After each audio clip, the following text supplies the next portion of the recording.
And the question is to ask the Minister the number of times that An Garda Síochána invoked the Animal Health and Welfare Act 2013 and the Control of Horses Act 1996 when dealing with reports of animal neglect or cruelty. And if he will request that information regarding powers under the Acts are part of Garda training in Templemore. Thank you very much, Deputy O'Sullivan. Aris. I wish to thank Deputy O'Sullivan for raising this matter. And I know the Deputy has been a long voice against animal cruelty and neglect, and has debated this subject on a number of occasions here in the House and at committee.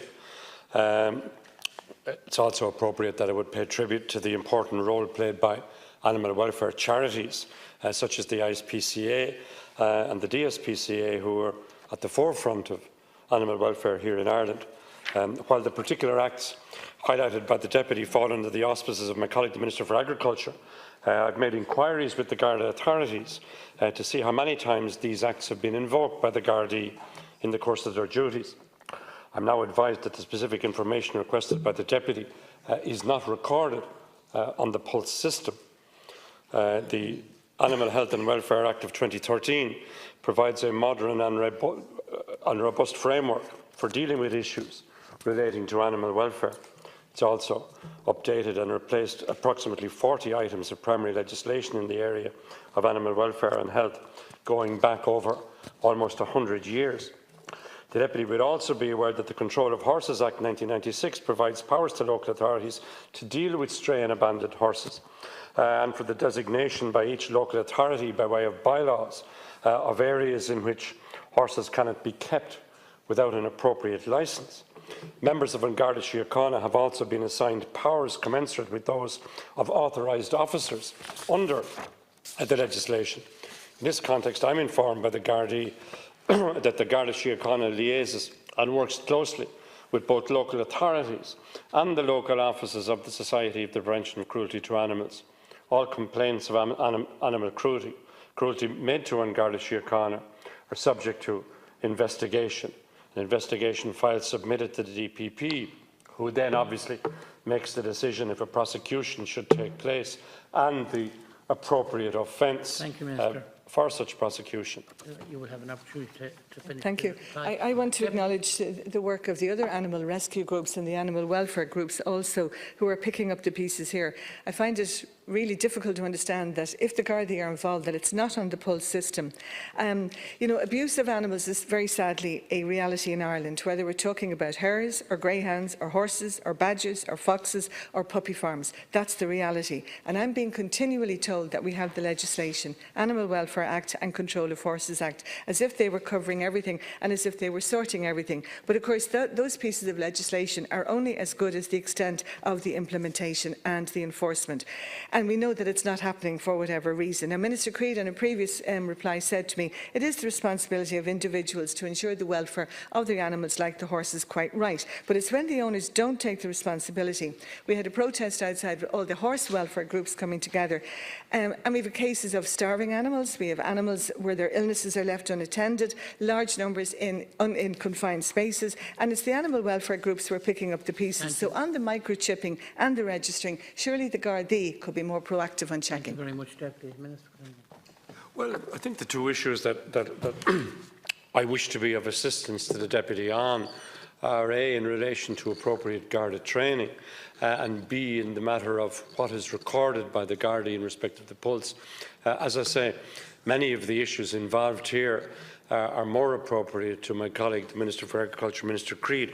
But I say that in the context of my wishing to ensure that any issues that are particular to the Department of Justice or to the Garda Síochána are dealt with. And I want to acknowledge the importance of the specific training provided to Gardaí in Templemore. But in addition, I'm advised by Minister Crean's department that there have been 5 training seminars held to familiarise Garda officers involved with the application of the Act and officers of the Department of Agriculture. The programme is ongoing. Further seminars are planned through, and I would be happy to keep the Deputy informed on that. Thank you. Deputy? Totally. I mean, the Department of Agriculture has a role to play, the local authorities have a role to play, but there is a role for the Gardaí as well when the powers in those acts are not being enforced. And, you know, I could just give just an example. We have the Clondalkin Equine Club who are doing great work, and yet this time last year, outside Clonmel, there was a horrific case of cruelty to horses, where there were 7 dead horses, carcasses were found, and the remaining ones had been left without food and water, etc., etc. There was a notice up for the owners to get in touch with the Department of Agriculture. There has been no contact made, and to my knowledge, nobody has been prosecuted for that horrible case of animal cruelty. So it's about the legislation, yes, it's there, but when it's not being enforced, and I'll just make one last point. The Gardaí, and I know the community Gardaí in my own area, they're very much informed of what's going on the ground. So they will know about these situations, and it's when they know about it that they will use whatever powers they have in order to progress it. And for whatever reason, sometimes they're not doing that. But it would be good to have more facts on this situation, because we know it's going on and people are getting away with it. Thank you, Deputy. Final comment. Well, I would be happy, Cathaoirleach, following this question, to see how matters can be taken forward in order to assist the Deputy further. I acknowledged earlier that the specific information as sought by Deputy O'Sullivan in her question is not recorded on Pulse.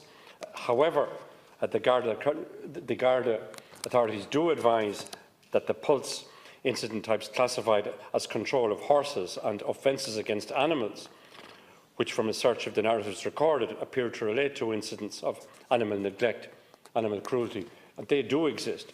For example, as of last Sunday, there were 351 incidents involving control of horses and 152 incidents of offences against animals recorded in the Pulse this year alone. So these incident types, I understand, also includes incidents of illegal hunting, incidents where animals may stray onto the public road. However, I would stress to Deputy O'Sullivan that these figures from the Gardaí are provisional.